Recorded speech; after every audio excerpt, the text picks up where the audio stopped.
Assalamualaikum warahmatullahi wabarakatuh. Saya Ilma Maretiana Mawadah, NIM 12210193046 dari kelas Tadris Bahasa Indonesia 5A. Video kali ini merupakan salah satu tugas dari mata kuliah statistik yang diampu oleh Dr. Dewi Asmarani, MPD. Materi 1 diambil dari buku statistik dengan SPSS atau Statistical Project and Service Solution oleh Dewi Asmarani. Berikut merupakan istilah-istilah yang sering disebut dan digunakan dalam analisis data statistik. Yang pertama ada penelitian. Penelitian merupakan aktivitas yang dilakukan secara sistematis, berencana, dan berdasar konsep ilmiah untuk mendapatkan suatu hasil yang objektif dan rasional. Yang kedua, ada data.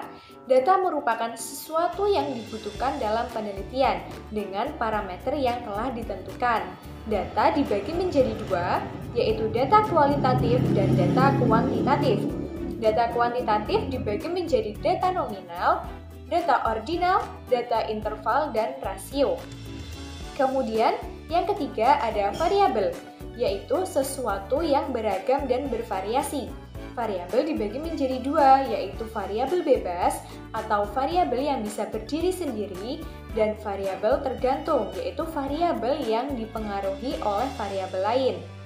Kemudian yang keempat ada populasi dan sampel. Populasi merupakan kumpulan subjek atau objek yang dikenai generalisasi hasil penelitian. Sedangkan sampel merupakan bagian dari populasi yang akan diteliti. Kemudian yang kelima ada analisis data, yaitu proses pengolahan data.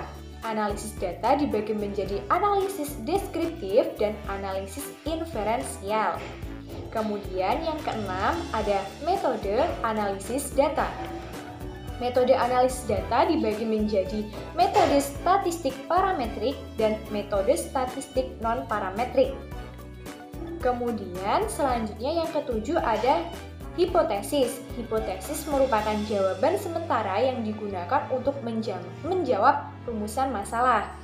Kemudian yang kedelapan ada uji hipotesis, merupakan pengujian pada sampel. Yang kesembilan ada signifikansi atau meyakinkan. Maksudnya yaitu hipotesis yang telah terbukti pada sampel dapat diberlakukan pada populasi. Selanjutnya, yang ke-10 ada probabilitas atau peluang munculnya kejadian.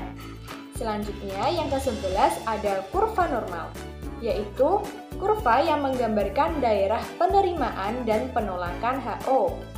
Yang terakhir atau yang ke-12 ada degree of freedom atau derajat ketergantungan banyaknya observasi dan variabel independen. Sekilas tentang SPSS. SPSS merupakan suatu program yang dimanfaatkan untuk mengolah data statistik.